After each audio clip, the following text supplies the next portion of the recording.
Welcome to Hold On Survival Stories, where we dive deep into the most incredible tales of human endurance and determination that most people have never heard. I'm your host, and today we're exploring one of the most extraordinary survival stories in maritime history, combined with one of the world's greatest unsolved treasure mysteries. Before we begin this incredible journey, grab your headphones. Trust me, you're going to want to hear every detail of this story. We're about to take you to the edge of the world, to a place where civilization ends and survival begins, where ordinary people discovered they were capable of extraordinary things.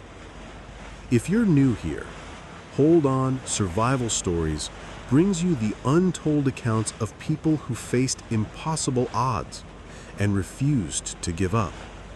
These aren't Hollywood fantasies. These are real people, real events, and real survival against all odds. So make sure to subscribe and hit that notification bell, because the stories we tell here will change how you see human resilience forever. Today's story combines everything that makes survival stories compelling. A luxury steamship, a fortune in lost gold, 18 months of sub-Antarctic hell, and a mystery that treasure hunters are still trying to solve more than 150 years later. So settle in, because what you're about to hear will keep you on the edge of your seat for the next hour. This is the story of the General Grant shipwreck and the 5 people who survived the impossible. The rescue ship spotted them on November 21, 1867. 5 skeletal figures waving frantically from a beach on one of the most remote islands on Earth. Their clothes were animal skins sewn together with sinew. Their hair hung in matted tangles down their backs. Their faces were gaunt, weathered by 18 months of sub-Antarctic storms that could kill a man in minutes. But these were not primitive islanders. These were the survivors of the General Grant, a passenger steamship that had vanished without a trace in May 1866, with 68 souls aboard. The civilized world had given them up for dead more than a year ago. Insurance companies had paid out claims. Families had held funeral services. Their names had been carved on memorial stones. Yet here they were, impossibly alive, on Auckland Island, 285 miles south of New Zealand, in some of the most hostile waters on Earth. They had survived 18 months in conditions that had killed Antarctic explorers with far better equipment and preparation. They had learned to hunt seals with sharpened sticks, to make fire in hurricane-force winds, to find shelter in caves that reeked of death. But they carried with them a secret that would haunt treasure hunters for the next 150 years. Somewhere in the treacherous waters around Auckland Island lay the wreck of the General Grant, and with it a fortune in gold that had been bound for London banks. The exact amount was never confirmed, but estimates ranged from hundreds of thousands to millions of dollars in 1866 currency, worth hundreds of millions in today's money. The survivors spoke of watching their ship disappear into an underwater cavern, taking with it not just their fellow passengers and crew, but one of the largest shipments of gold ever lost at sea. They had witnessed the burial of a treasure that would spawn countless expeditions, cost numerous lives, and remain unfound to this day. This is not just a story about surviving shipwreck and starvation. This is the story of ordinary people thrust into extraordinary circumstances, forced to become hunters, builders, and warriors against nature itself. It's about the psychological journey from civilized passengers to primitive survivors, and the terrible choices they had to make to stay alive. This is the story of the General Grant disaster, one of the greatest survival stories and unsolved treasure mysteries in maritime history. The General Grant was supposed to be the pinnacle of 1860s maritime technology, a 1,005-ton steamship that represented everything modern about ocean travel. Built in Maine in 1864, she was equipped with both steam engines and sail power, luxurious passenger accommodations, and cargo holds designed for the growing trade between Australia, New Zealand, and England. On May 4, 1866, the General Grant departed Melbourne, bound for London via Cape Horn, carrying 68 passengers and crew, along with a cargo that included wool, hides, and what would later become the stuff of legend, a substantial shipment of gold. The exact amount was never officially recorded, but manifests suggested thousands of ounces of gold dust, nuggets, and refined bars being shipped to London banks and investors.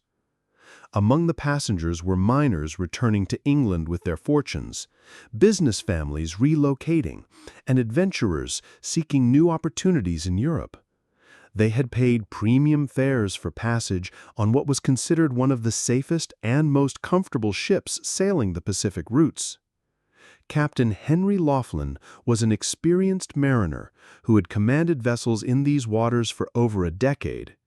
He knew the dangers of the sub-Antarctic routes, the unpredictable storms, the hidden reefs, the ice flows that could appear without warning. But he also knew that the southern route, while more dangerous, was significantly faster than northern alternatives. The first 10 days of the voyage were routine. The General Grant made good time through calm seas, and passengers settled into the comfortable rhythm of ocean travel. The ship's dining salon served elaborate meals, passengers organized entertainment and games, and everyone looked forward to reaching London in record time. But as they sailed south of New Zealand, the weather began to deteriorate. Sub-Antarctic storms are among the most violent on Earth, generating waves that can reach heights of 60 feet and winds that exceed hurricane force. The General Grant, while modern for her time, was still a wooden vessel facing forces that could destroy ships twice her size. On May 11th, 7 days after leaving Melbourne, disaster struck with shocking suddenness. The ship encountered dense fog that reduced visibility to almost zero, combined with gale-force winds that made navigation nearly impossible. Captain Laughlin was forced to rely on dead reckoning and instinct to guide her vessel through waters he could no longer see. At approximately 8 p.m., the General Grant struck something massive and immovable with devastating force. The impact threw passengers from their bunks, shattered dishes and furniture throughout the ship, and opened a gaping hole in the vessel's hull. Water began pouring into the lower decks with terrifying speed. What the ship had struck was not immediately apparent through the fog and darkness. Some survivors later reported seeing towering cliffs emerging from the mist. Others described a narrow channel between massive rock formations. But all agreed that the General Grant had been driven into some kind of natural trap from which there could be no escape. The ship's steam engines were immediately flooded and useless. The sails had been torn away by the impact and the howling wind.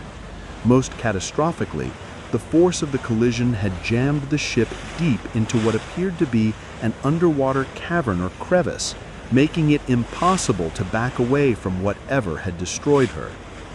Panic swept through the passengers and crew as the reality of their situation became clear.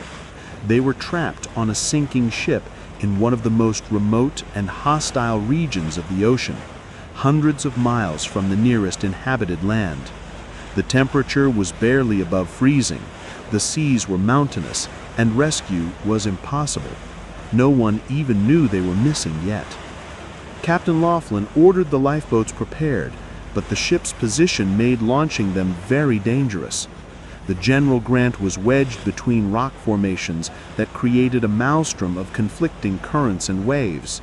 Several attempts to launch boats ended in disaster, with both boats and occupants being smashed against the rocks. As the hours passed, it became clear that the ship was not just sinking, she was being pulled deeper into whatever geological formation had trapped her. Passengers reported feeling the vessel sliding backwards and downward, as if being swallowed by the island itself. By dawn of May 12, only portions of the General Grant superstructure remained above water. The rest of the ship, along with most of her passengers, crew, and cargo, had disappeared into what survivors would later describe as an underwater cavern that seemed to extend deep into the island. Of the 68 people who had boarded the General Grant in Melbourne 8 days earlier, only 15 had managed to escape the sinking ship. They found themselves in 2 damaged lifeboats without adequate food, water, or warm clothing, surrounded by some of the most treacherous waters on Earth. They had no idea where they were, no means of navigation, and no realistic hope of rescue. Ahead lay 18 months of survival challenges that would test every aspect of human endurance and ingenuity. Behind them, somewhere in the depths of the sub-Antarctic waters, lay one of the greatest treasure troves ever lost at sea. Their voyage to London had become a fight for survival that would transform them from civilized passengers into desperate castaways and launch one of the most enduring treasure hunt mysteries in maritime history. The 15 survivors of the General Grant found themselves facing what seemed like an impossible situation. They were adrift in 2 badly damaged lifeboats in sub-Antarctic waters, where the temperature rarely rose above freezing and storms could generate waves the size of buildings. They had minimal supplies, no navigation equipment, and no clear idea of their location. But fortune, which had been so cruel in destroying their ship, offered them one small mercy. Through the fog and spray, they spotted land, a forbidding coastline of black cliffs and rocky beaches that at least offered the possibility of getting out of their failing boats before the Antarctic waters claimed them. What they had found was Auckland Island, part of a small group of sub-Antarctic islands that lie 285 miles south of New Zealand. These islands are among the most isolated places on Earth, uninhabited except for seals, sea lions, and seabirds. The climate is harsh even in summer, with constant wind, frequent storms, and temperatures that can drop well below freezing at any time of year. Landing on Auckland Island was itself a life-threatening challenge. The coastline consisted mostly of vertical cliffs pounded by massive waves. Finding a beach where they could safely bring their boats ashore required hours of desperate searching while their boats slowly filled with water and the exhausted survivors fought hypothermia. When they finally managed to reach a small rocky beach on the island's eastern coast, the survivors faced their first critical decision as castaways: how to organize themselves for long-term survival. They had no idea when or if rescue would come. Ships rarely passed through these waters, and even if they did, the islands were so remote that finding the survivors would be nearly impossible. The group included passengers from different social classes and backgrounds who had never faced life-threatening situations before.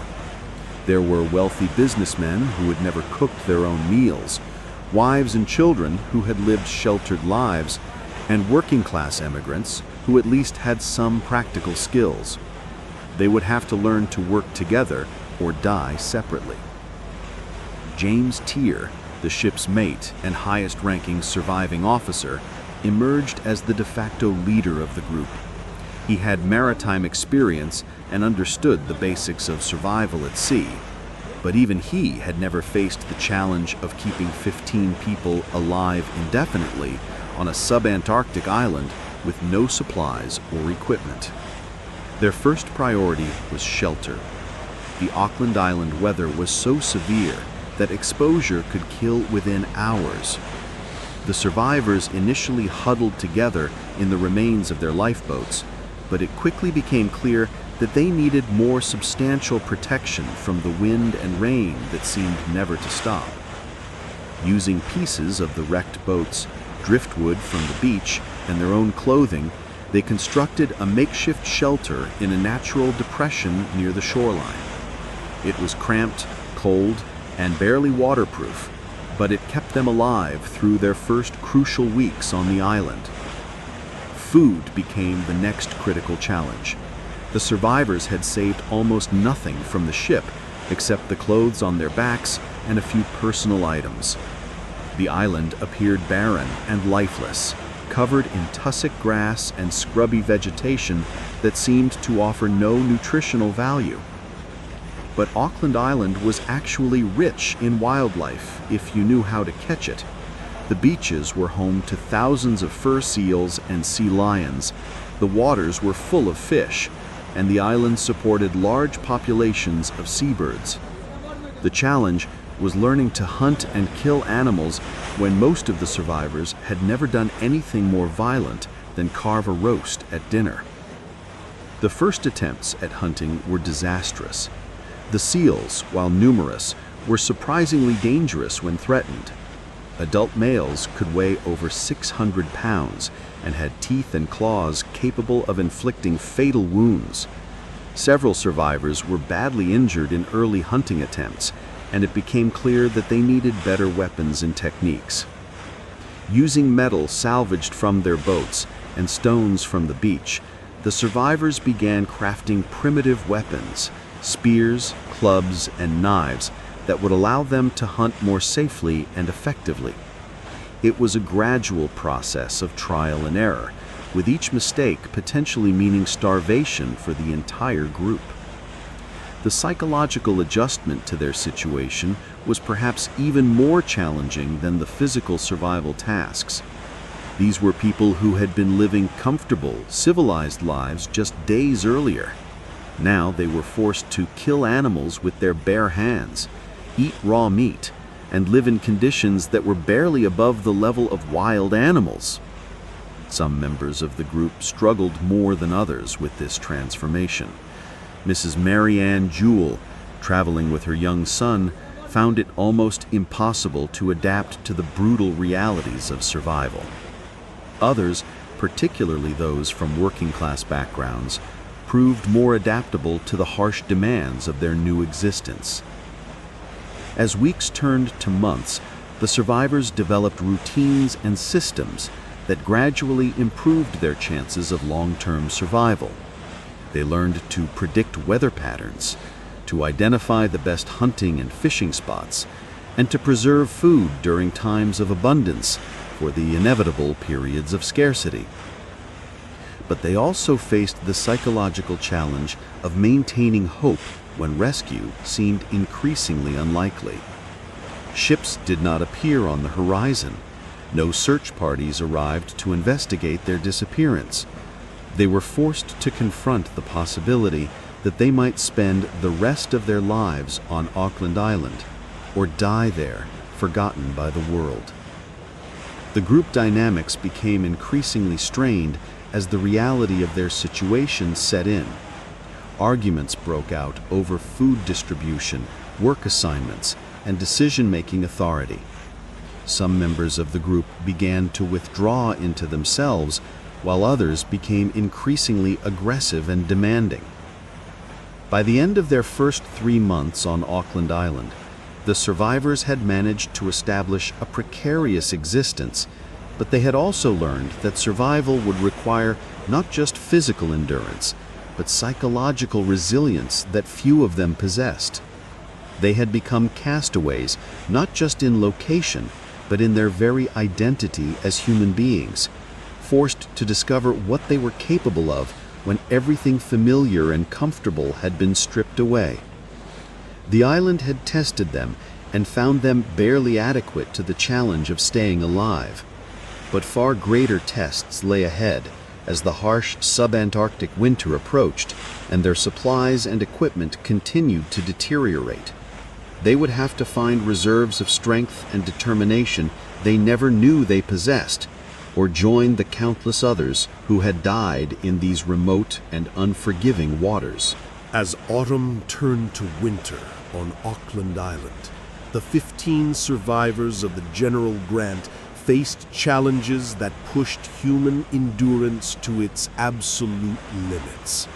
Sub-Antarctic winter brings weather so severe that even experienced polar explorers with modern equipment struggle to survive. For castaways with improvised shelters and primitive tools, it represented a test that would determine who lived and who died. The temperature dropped well below freezing, but more dangerous than the cold was the wind. Auckland Island experiences some of the most violent weather systems on Earth, with winds that can exceed 100 miles per hour, lasting for days at a time. These storms, known as willy-waws, can appear without warning and destroy anything not secured against them. The survivors' original shelter proved completely inadequate for winter conditions. The wind tore through their improvised walls. Rain and snow made everything inside constantly wet, and the cramped conditions bred disease and conflict among the group. They realized they needed better protection, or they would not survive until spring. James Tier organized the group into work parties to construct a more substantial shelter. Using techniques learned through trial and error, they dug into a hillside and built what was essentially a cave, reinforced with salvaged timber and sealed with clay and animal skins. The work was backbreaking, particularly for people who had never done manual labor, but it was literally a matter of life and death. The new shelter was dark, smoky, and still uncomfortable, but it provided crucial protection from the worst weather. More importantly, it could accommodate cooking fires that allowed the survivors to process food more safely and efficiently. But even with better shelter, the daily struggle for survival remained intense and dangerous. Food procurement became increasingly difficult as winter progressed. The seals that had been relatively easy to hunt during summer months became scarce, migrating to other parts of the island or disappearing entirely. The survivors were forced to expand their hunting to include sea lions, birds, and even attempts at fishing in the treacherous waters surrounding the island. Each hunting expedition was dangerous and often unsuccessful. The beaches where seals gathered were frequently impassable due to storms, and when animals were available, killing them with primitive weapons required courage and skill that few of the survivors possessed. Several members of the group suffered serious injuries from seal attacks, infections from wounds, and accidents while hunting. But perhaps more challenging than the physical demands of hunting was the psychological adjustment required to kill animals for survival. Many of the passengers had lived sheltered lives where meat came pre-prepared from butcher shops. Now they were forced to club seals to death, skin them with crude knives, and eat their raw or partially cooked flesh. Mrs. Marianne Jewell and her young son struggled particularly with this aspect of survival. As a middle-class woman, she had never been exposed to violence or bloodshed, and watching fellow survivors kill animals affected her deeply. Her son, traumatized by the shipwreck and the brutal realities of island life, began showing signs of psychological breakdown. The group developed increasingly sophisticated techniques for processing and preserving food. They learned to smoke meat using fires built in natural wind shelters, to render fat that could be stored for long periods, and to identify which parts of animals provided the most nutrition. These skills meant the difference between feast and famine during the long winter months. Fire became crucial not just for cooking, but for psychological survival. The ability to create light and warmth in the constant darkness and cold provided a connection to civilized life that helped maintain morale. But maintaining fire required constant attention and increasingly scarce fuel, as driftwood became harder to find, and the survivors were forced to venture further from their shelter to gather combustible materials. Water, surprisingly, became another significant challenge. While rain was frequent, collecting and storing clean water proved difficult with their limited containers and tools. Melting snow provided some water, but required fuel for fires that was needed for other purposes. Several survivors became ill from drinking contaminated water, adding medical emergencies to their list of survival challenges. The group's social dynamics underwent profound changes as the reality of their situation became clear.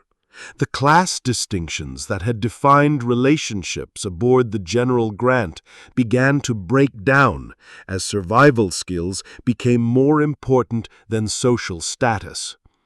Those who proved effective hunters and workers gained influence regardless of their original social position.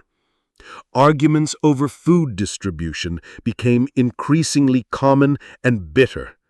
Some members of the group advocated for equal sharing regardless of contribution, while others argued that those who took greater risks hunting should receive larger portions. These debates sometimes escalated to physical confrontations that threatened the group's cohesion. Thomas Muir, one of the surviving passengers, emerged as a particularly divisive figure. His aggressive personality and demands for special treatment created conflicts that undermined group morale. Several other survivors began to view him as a threat to their collective survival, leading to tensions that would persist throughout their ordeal. As winter deepened, the psychological toll of their situation became increasingly apparent. Several survivors showed signs of depression and despair, withdrawing from group activities and expressing the belief that rescue would never come. Others became obsessively focused on escape plans that ranged from impractical to suicidal. The most devastating blow came when Mrs. Jewell died during their first winter on Auckland Island. The exact cause was unclear, possibly pneumonia, possibly simply the accumulated stress of conditions her body could not endure. Her death shocked the survivors and forced them to confront the reality that not all of them would survive their ordeal. The loss of Mrs. Jewell also created a new challenge, caring for her orphaned son who was now completely dependent on the other survivors. Some members of the group resented the additional burden, while others saw protecting the child as essential to maintaining their humanity in increasingly desperate circumstances. By the end of their first winter, the survivors had learned hard lessons about what was required to stay alive in one of Earth's most hostile environments. They had developed skills and knowledge that would have seemed impossible just months earlier, but they had also lost their innocence about the brutal realities of survival. More importantly, they had begun to understand that rescue might not ever come, that they might need to survive indefinitely on Auckland Island using only what they could create or find themselves. This realization forced them to think beyond immediate survival to longer-term strategies for creating a sustainable existence in their island prison. The spring of 1867 would bring new challenges and opportunities, but it would also test whether the group could maintain cohesion and purpose in the face of prolonged isolation and uncertainty. They had survived their first winter, but many more lay ahead if they could not find a way off Auckland Island. As spring returned to Auckland Island in September 1867, the survivors of the General Grant faced a cruel irony. They had successfully endured the devastating sub-Antarctic winter, proving they could survive in conditions that killed experienced explorers. But their very success at survival meant they now faced the prospect of spending indefinite years on the island, watching for rescue ships that might never come. The group had been reduced from 15 to 10 survivors. Besides Mrs. Jewell, 4 other members had died during the winter months from various combinations of exposure, disease, injury, and despair. Those who remained were fundamentally changed people, weathered, hardened, and skilled in ways they could never have imagined when they boarded the General Grant in Melbourne nearly a year earlier. James Tier continued to lead the group, but his authority was increasingly challenged by survivors who had developed their own ideas about priorities and strategies. The democratic cooperation that had helped them survive the immediate crisis of shipwreck was giving way to more hierarchical and sometimes authoritarian decision-making as resources became scarcer and tensions increased. The return of warmer weather brought both opportunities and new challenges. Seals and sea lions returned to the beaches in larger numbers, making hunting easier and more productive. Bird populations exploded as spring breeding season began, providing additional food sources that required different hunting techniques. But spring also brought the most psychologically difficult aspect of their ordeal, the possibility of rescue ships. During winter, they could focus entirely on immediate survival, with little thought of the outside world.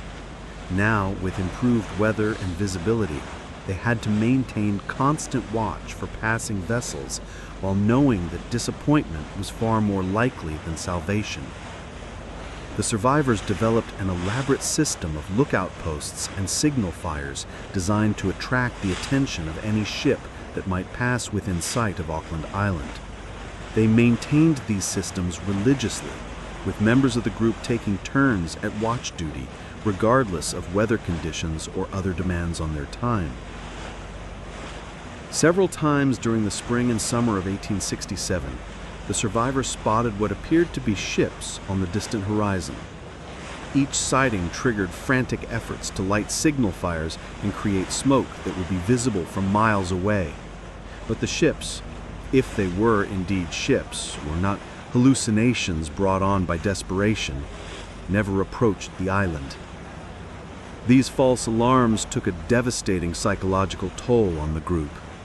The emotional cycle of hope, followed by crushing disappointment, began to break down the mental resilience that had sustained them through the winter months.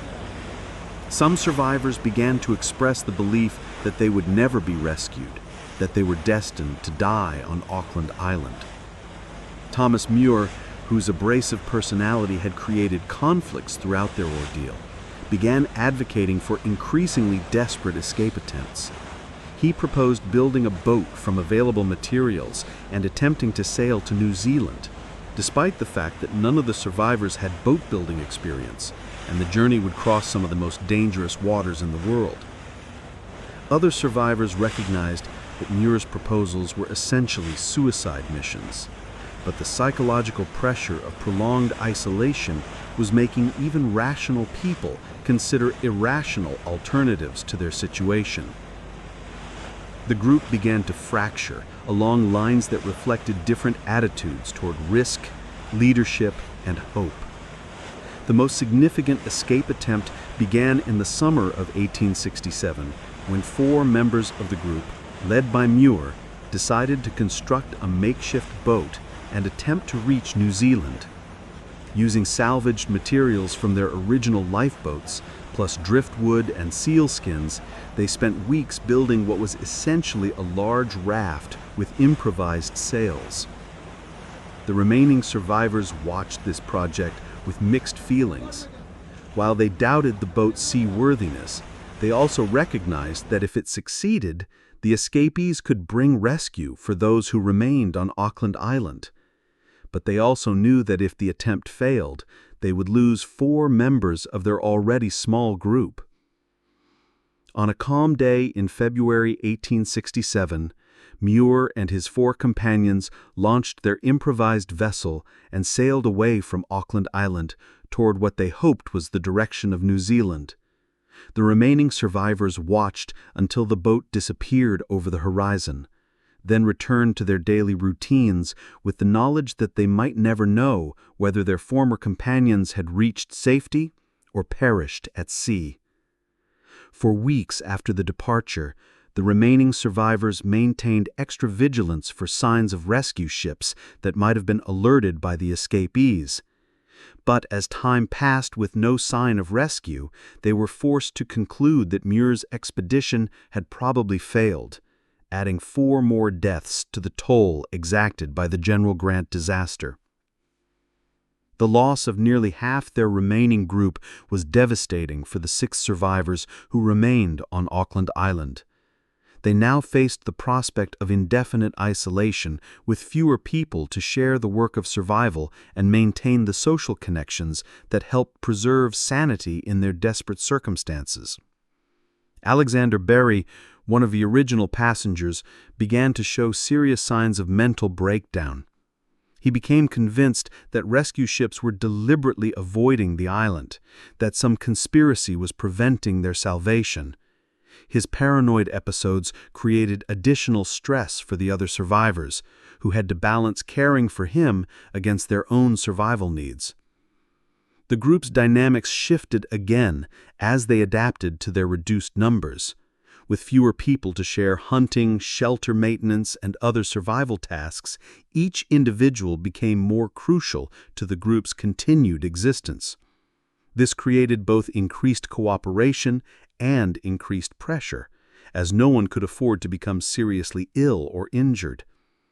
But the smaller group also developed greater intimacy and mutual dependence.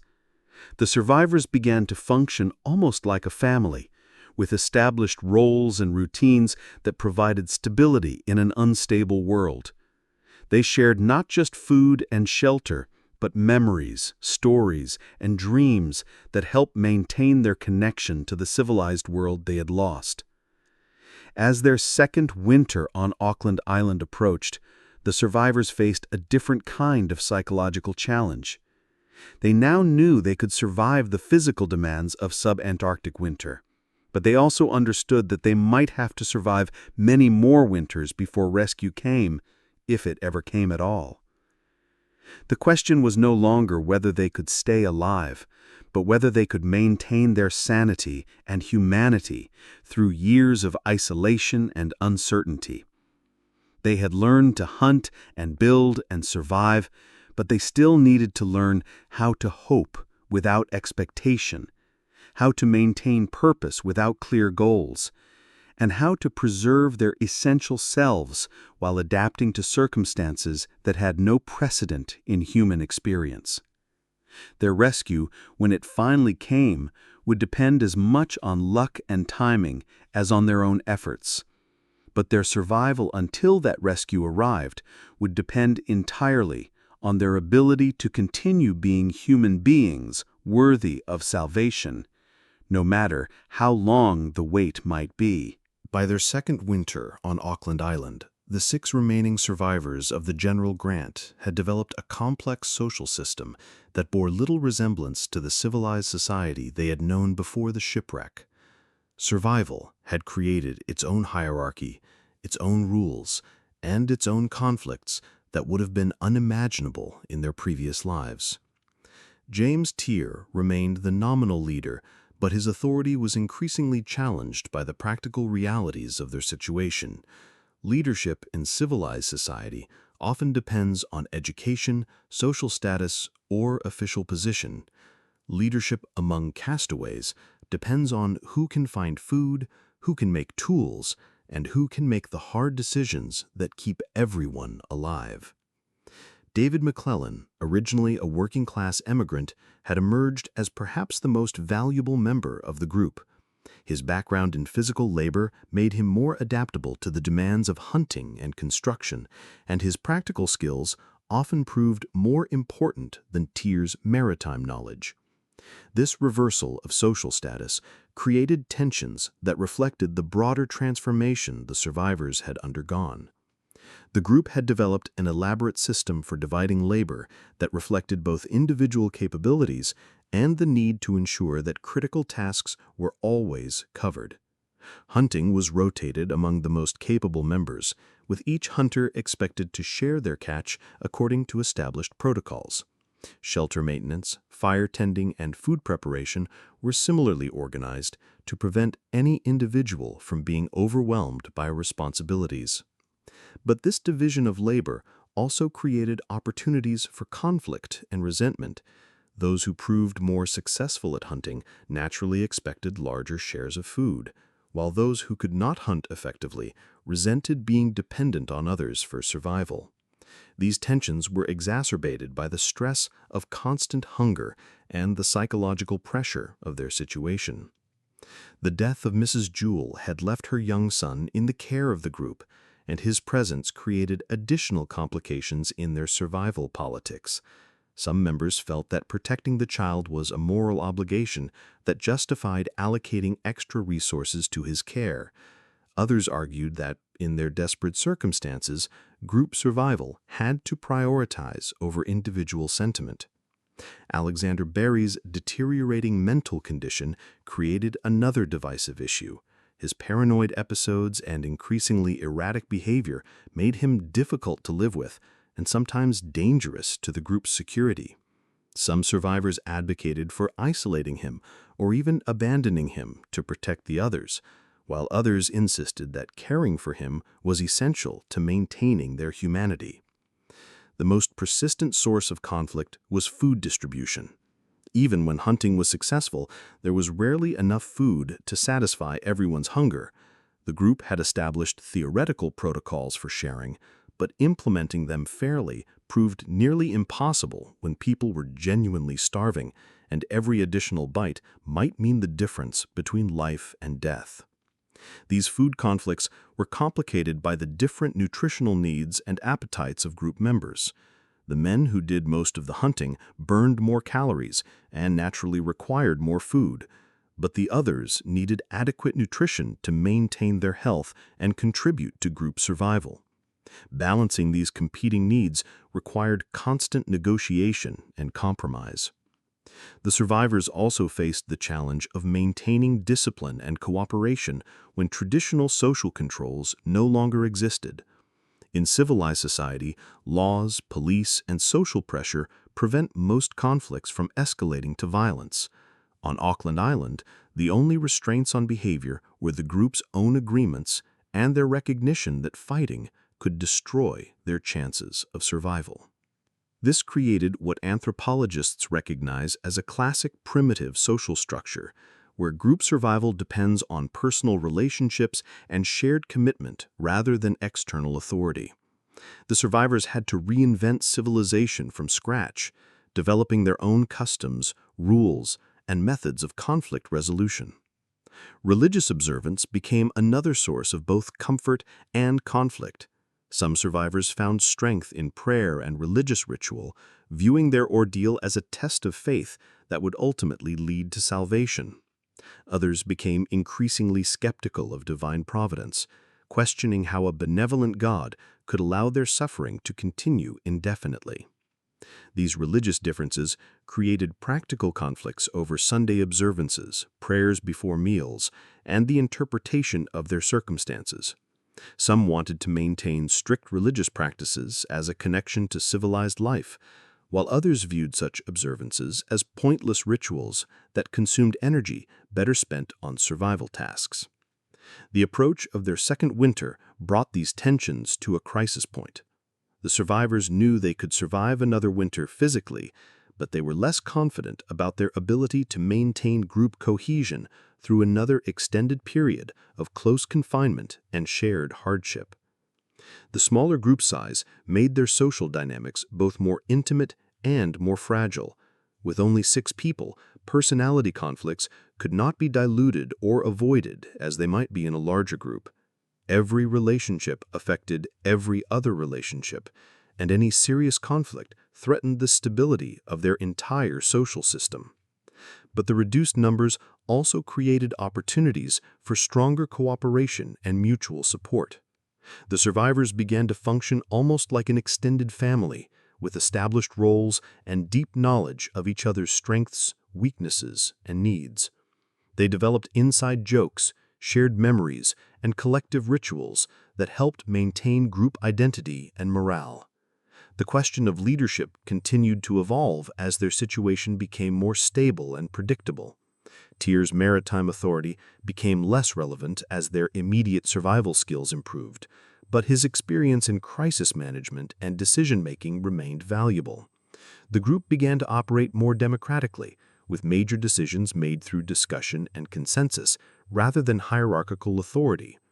This democratic approach worked well for most decisions, but created problems when quick action was required or when the group was evenly divided on important issues. They learned to balance collective decision-making with the need for clear authority in emergency situations, developing a flexible leadership structure that could adapt to different circumstances. As their second winter approached, the survivors also had to confront the possibility that rescue might never come, that they might need to create a permanent society on Auckland Island. This forced them to think beyond immediate survival to questions of long-term sustainability, social organization, and the preservation of civilized values in an uncivilized environment. They were no longer just trying to stay alive until rescue arrived. They were learning to live as human beings in circumstances that challenged every assumption about what human life should be. Their politics of survival had become more than just practical arrangements. They had become the foundation for a new kind of society, created by necessity and sustained by the recognition that their humanity depended on their ability to care for each other, even in the most desperate circumstances. While the survivors struggled to stay alive on Auckland Island, they carried with them knowledge that would haunt treasure hunters for the next century and a half. The exact location where the General Grant had disappeared, and the conviction that she had taken with her one of the largest treasure hoards ever lost at sea. The survivors had witnessed the ship's final moments with terrifying clarity. In the hours between the initial impact and the vessel's final disappearance, they had watched the General Grant being drawn backward into what appeared to be an underwater cavern or crevice in the island's rocky coastline.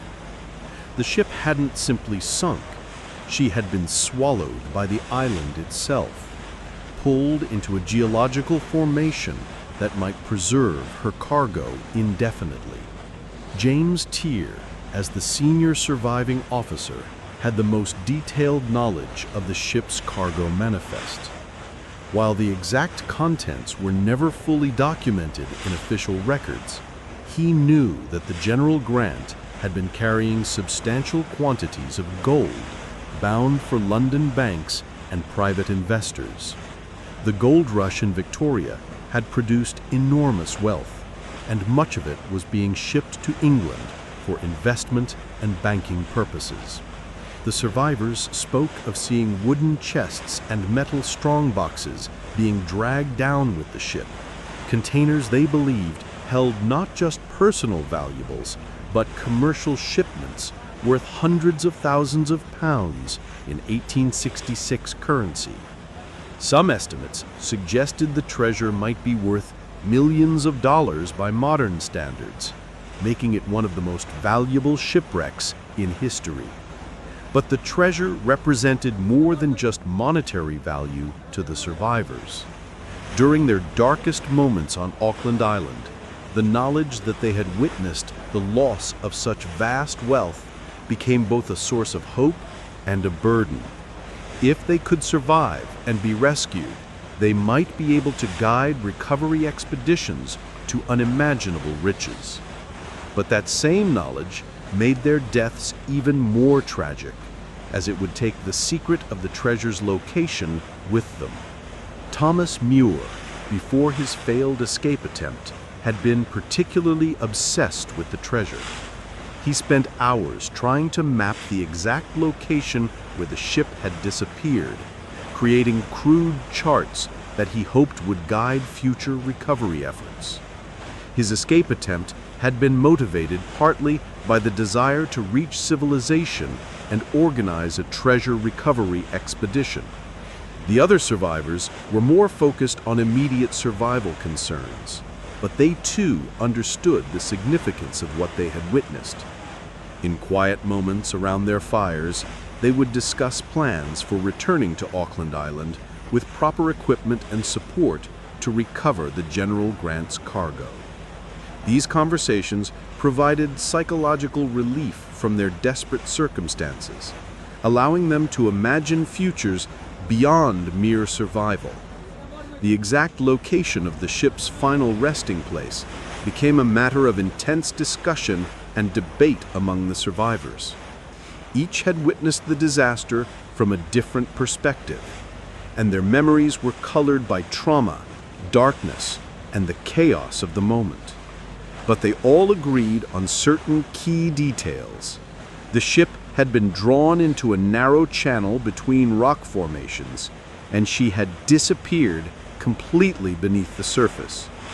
David McClellan, whose practical skills had made him crucial to the group's survival, had the best memory for geographical details. He had carefully observed the landmarks and coastal features that might help identify the wreck site, and he spent considerable time creating mental maps that could guide future recovery efforts. The survivors also possessed crucial information about the ship's construction and cargo loading that would be essential for any treasure recovery operation. They knew which parts of the ship held the most valuable cargo, how the gold had been packaged and stored, and what obstacles might face anyone attempting to reach the wreck. But perhaps most importantly, they understood the unique geological conditions that had claimed the General Grant. The ship hadn't simply hit a reef or been driven onto rocks. She had been trapped in what appeared to be a natural formation that could either preserve her perfectly or make recovery completely impossible. Their descriptions of the ship's final moments suggested that the General Grant might have been pulled into an underwater cave system, possibly one that extends deep into Auckland Island itself. Such formations are not uncommon in volcanic islands, but they create extraordinary challenges for underwater recovery operations. The treasure's value was complicated by questions about ownership and salvage rights. The gold belonged to various individuals and institutions, but after more than a year, insurance claims had been paid and legal ownership had become cloudy. Any successful recovery operation would face complex legal battles over who had the right to claim the treasure. As their months on Auckland Island stretched into years, the survivors began to understand that their knowledge of the treasure's location might be both a blessing and a curse. If they were rescued, they would undoubtedly face intense pressure to guide recovery expeditions back to the island. But they had also learned enough about Auckland Island's dangers to know that treasure hunting in these waters would be extremely hazardous. The island's weather conditions, treacherous currents, and remote location made it one of the most challenging diving environments in the world.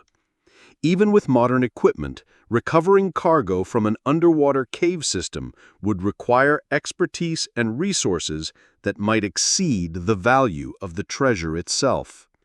But the survivors also recognized that their knowledge represented their only real asset in the civilized world they hoped to rejoin. They had lost everything in the shipwreck: their possessions, their money, their planned futures. The treasure location was the one thing of value they could offer in exchange for the support and assistance they would need to rebuild their lives. Alexander Berry, despite his deteriorating mental condition, had developed an almost mystical attachment to the treasure story. He spoke of the gold as cursed, responsible for their suffering and destined to claim more lives from anyone foolish enough to seek it. His ravings reflected the psychological complexity of their relationship with the wealth they had watched disappear. As their second winter on Auckland Island approached, the survivors continued to refine their memories of the wreck site and their plans for eventual recovery operations. But they also began to understand that the treasure might remain forever beyond reach, buried not just beneath the waters, but beneath the accumulating debris of their own survival struggles. The gold of the General Grant had become more than just lost cargo. It had become a symbol of everything they had lost and everything they hoped to regain. Whether they would ever have the opportunity to lead treasure hunters back to Auckland Island remained an open question, dependent on their rescue and survival in a world that had already given them up for dead. November 21st, 1867, began like any other day for the 5 remaining survivors of the General Grant. 18 months of routine had made their daily activities almost automatic.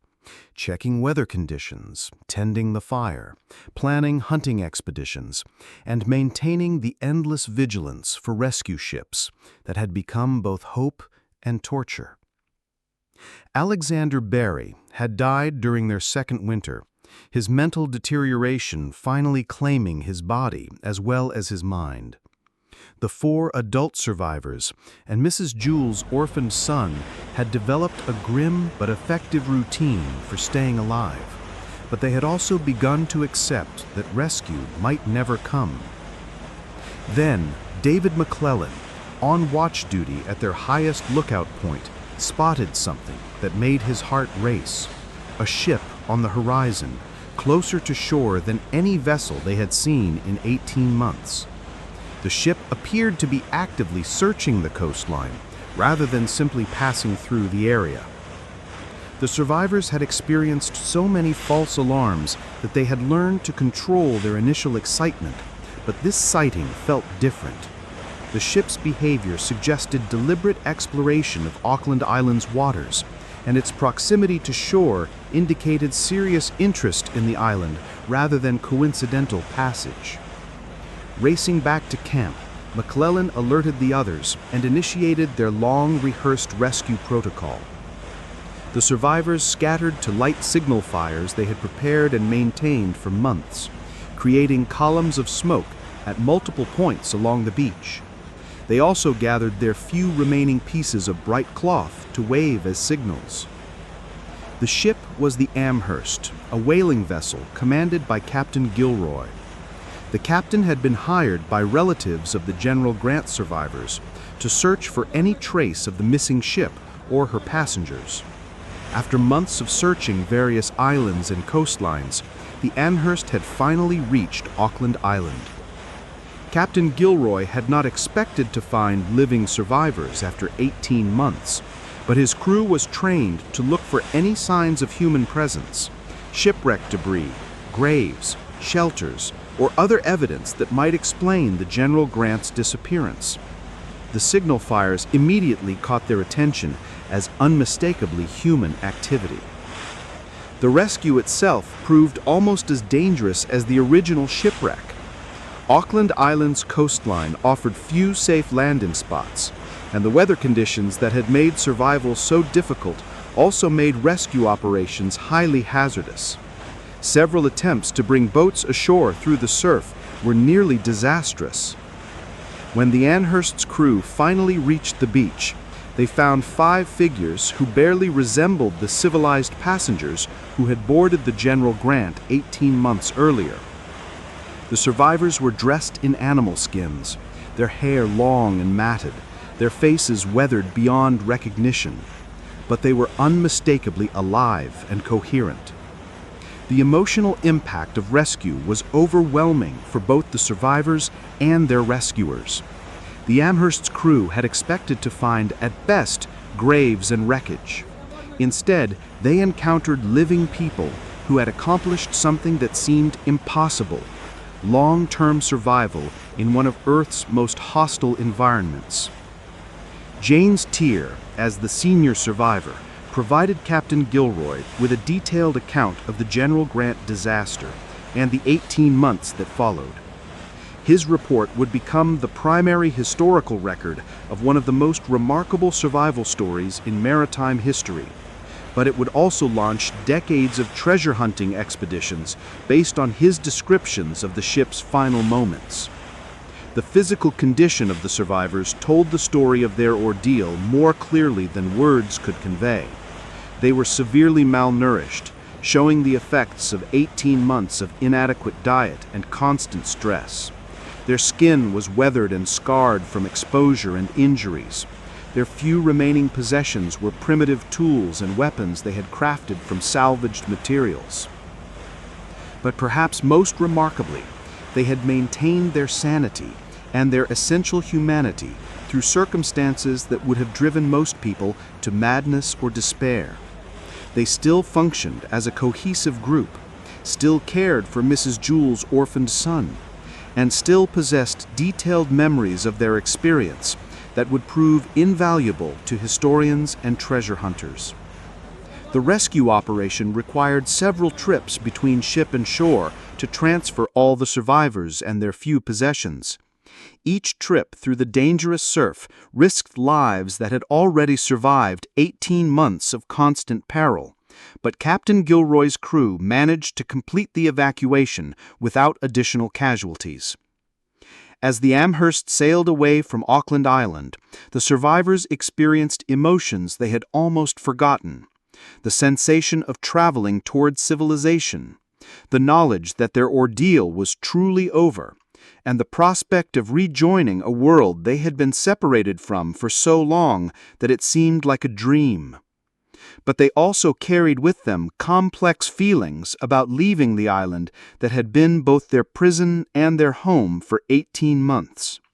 They had learned to survive in this harsh environment, had created a society and way of life adapted to its demands. In some ways, returning to civilization would require another difficult adaptation. The voyage back to New Zealand gave the survivors time to begin processing their experience and preparing for their return to the civilized world. They were no longer the same people who had boarded the General Grant in Melbourne, and they would need to discover who they had become and how they could function in a society that had moved on without them. News of their rescue created a sensation in New Zealand, Australia, and England. The General Grant disaster had been one of the major maritime tragedies of 1866, and the discovery of survivors after 18 months captured public imagination around the world. The survivors found themselves transformed from forgotten victims into international celebrities. But fame came with its own challenges. The survivors faced intense pressure to provide detailed accounts of their experience, to guide treasure hunting expeditions back to Auckland Island, and to satisfy public curiosity about their remarkable ordeal. They had survived 18 months of physical hardship, only to face new forms of stress and exploitation. Most significantly, they possessed knowledge that would make them targets for treasure hunters for the rest of their lives. Their memories of the General Grant's final moments and the location of her treasure would attract fortune seekers, confidence men, and legitimate investors who saw the survivors as their key to unimaginable wealth. The rescue had ended their physical ordeal on Auckland Island, but it had begun a new chapter in their lives that would prove almost as challenging as survival itself. They had learned to survive in the wilderness. Now they would have to learn to survive fame, wealth, and the endless pursuit of a treasure that might remain forever beyond reach. The rescue of the General Grant survivors in November 1867 marked the end of one of history's most remarkable survival stories, but it was also the beginning of one of the world's most enduring treasure hunting legends. The survivors' accounts of watching their ship disappear into an underwater cavern, taking with it a fortune in gold, would inspire more than a century of recovery expeditions, legal battles, and dreams of unimaginable wealth. James Tier and the other survivors found themselves in the uncomfortable position of being the only living witnesses to the location of what might be the most valuable shipwreck in history. Their descriptions of the General Grant's final moments were detailed and consistent, but they also described conditions that would make treasure recovery extraordinarily difficult and dangerous. The survivors spoke of watching the ship being drawn backward into what appeared to be a narrow channel between rock formations, then disappearing completely beneath the surface. They described hearing the sounds of the ship being crushed and pulled deeper into what seemed to be an underwater cave system. Their accounts suggested that the treasure might be preserved in a natural vault, but one that would be nearly impossible to reach. Within months of their rescue, the first treasure hunting expeditions began arriving at Auckland Island. These early attempts were poorly equipped and inadequately funded, relying more on optimism than expertise. Most found nothing and returned empty-handed, but their failures only added to the legend of the cursed treasure that had already claimed so many lives. The survivors themselves became reluctant participants in many of these expeditions. Their detailed knowledge of the wreck site made them invaluable guides, but they had also learned enough about Auckland Island's dangers to understand that treasure hunting in these waters was likely to produce more casualties than wealth. David McClellan, whose practical skills had been crucial to the group's survival, proved most willing to assist recovery efforts. He guided several expeditions back to Auckland Island, helping them locate the approximate area where the General Grant had disappeared. But even with his guidance, the expeditions found no trace of the ship or her cargo. The treasure hunting efforts were complicated by the extreme difficulty of diving in Auckland Island waters. The area where the ship had disappeared was characterized by strong currents, poor visibility, and underwater rock formations that made conventional diving extremely dangerous. Early diving technology was inadequate for the conditions, and several treasure hunters died in the attempt. Legal complications also arose as various parties claimed rights to the treasure. The original owners of the gold had been compensated by insurance companies, but the insurance companies now claimed salvage rights. The British and New Zealand governments asserted their authority over wrecks in territorial waters. Meanwhile, the survivors argued that their unique knowledge of the wreck entitled them to shares in any recovery. These legal battles continued for decades, with courts in multiple countries issuing conflicting decisions about ownership rights. The legal uncertainty made it difficult to organize properly funded recovery expeditions, as investors were reluctant to commit substantial resources when ownership of any treasure remained disputed. Thomas Muir's failed escape attempt added another layer to the mystery. Before his departure from Auckland Island, he had created crude maps and notes about the treasure location. These documents, if they survived his journey, might provide additional clues about the wreck site. But no trace of Muir or his companions was ever found, adding their fate to the growing list of General Grant mysteries. As years passed, the survivors aged and their memories of the traumatic events became less precise. Different survivors provided slightly different accounts of the ship's final position, creating confusion about the exact location where recovery efforts should focus. The passage of time also made it easier for fraudulent treasure hunters to claim knowledge they didn't possess. Alexander Berry's ravings about the treasure being cursed began to seem prophetic as expedition after expedition failed to find any trace of the General Grant. Several treasure hunters died in diving accidents. Others were lost when their ships foundered in Auckland Island's treacherous waters, and still others simply disappeared without explanation. By the early 20th century, the General Grant treasure had become one of the world's most famous lost treasures, ranking alongside Captain Kidd's hoard and the gold of the Sierra Madre. Books, articles, and eventually films spread the legend far beyond the maritime community, attracting adventurers and fortune seekers from around the world.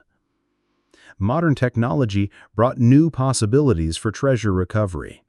Advanced diving equipment, underwater cameras, and sophisticated search methods allowed more thorough exploration of the wreck site. But the same technology also revealed the true complexity of Auckland Island's underwater geography, with cave systems and rock formations that made the search area far larger than originally believed.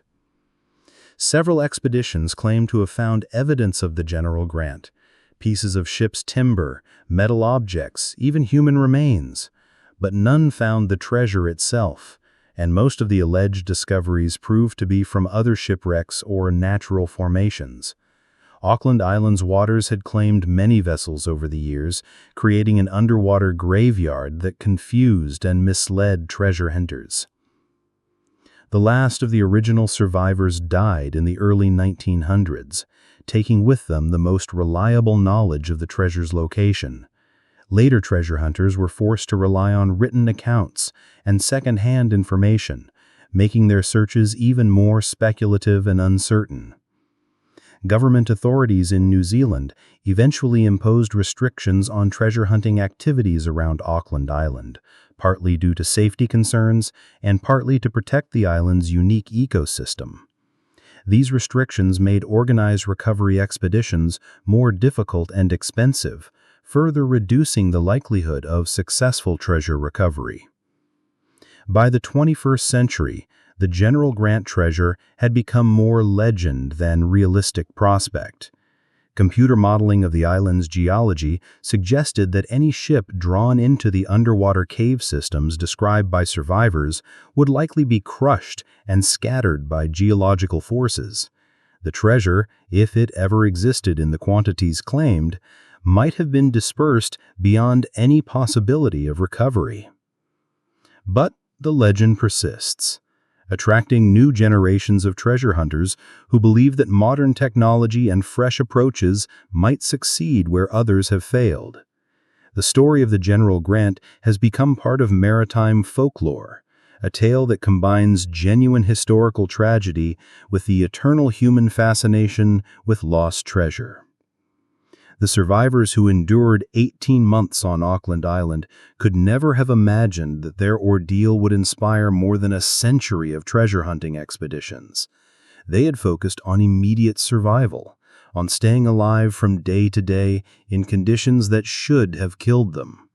The treasure they witnessed disappearing beneath the waves was just one more loss in a disaster that had already claimed so much. But their survival story became inseparable from the treasure legend, creating a narrative that has outlived not just the original survivors, but most of the treasure hunters who followed in their wake. The General Grant treasure represents more than just lost gold.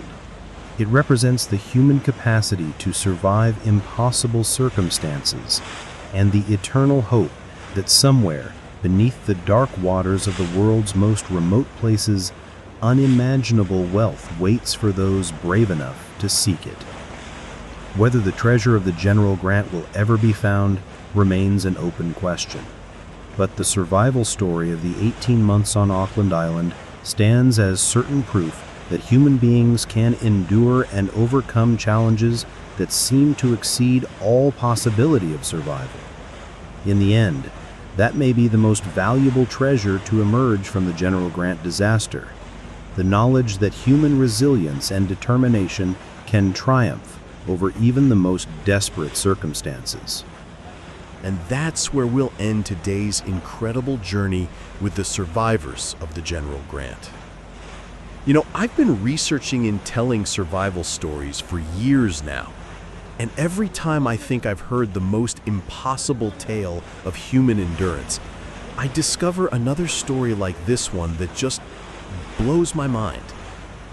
5 people, just 5 out of 68, survived 18 months in conditions that should have killed them in weeks. Think about that for a moment. 18 months. That's a year and a half of your life. What were you doing a year and a half ago? These people spent that entire time fighting for survival every single day, hunting seals with sharpened sticks, living in caves, watching their companions die one by one, and they never gave up. What strikes me most about this story isn't just the physical survival, though that's incredible enough. It's how they maintained their humanity through it all. They cared for an orphaned child. They buried their dead with dignity. They shared their meager food even when they were starving. They proved that even in the most desperate circumstances, we don't have to become monsters to survive. And the treasure? Well, that's still out there. Somewhere in the dark waters around Auckland Island, millions of dollars in gold might be waiting for the right person with the right technology and the right amount of courage or foolishness to go looking for it. More than 150 years later, people are still trying. But here's what I want you to remember. The real treasure wasn't the gold that went down with the ship. The real treasure was the strength these people found within themselves when everything seemed hopeless. That's something you carry with you. That's something no shipwreck can ever sink.